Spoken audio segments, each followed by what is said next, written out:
been in the industry for a long time. And so now I'm going to pick your brain on that side, though. You have a lot of wrinkles and scars on my face to prove it. Right?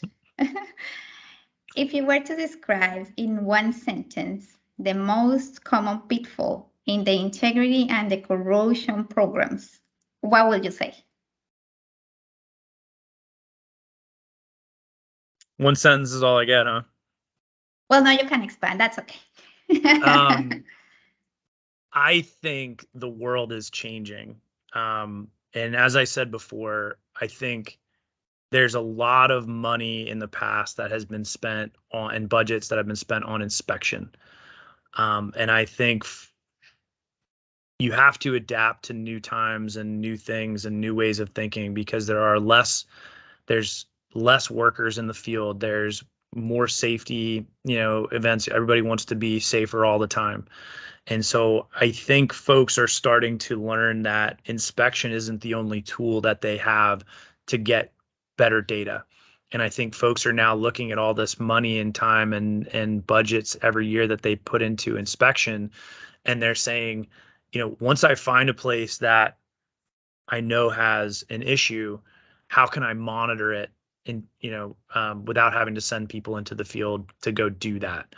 So folks are looking at this inspect to monitor kind of strategy.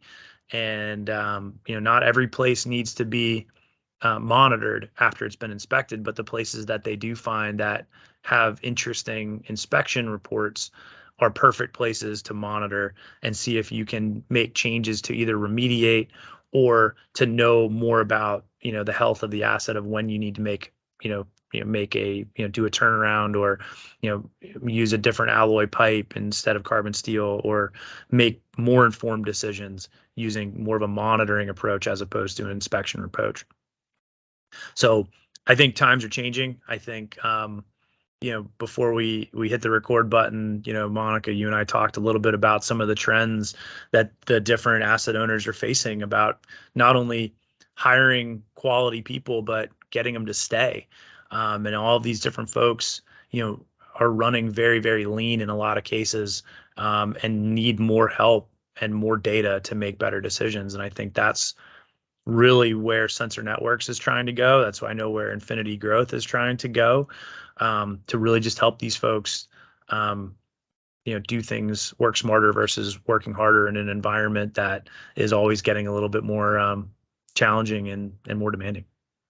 That was a really long one sentence answer, but that was really good.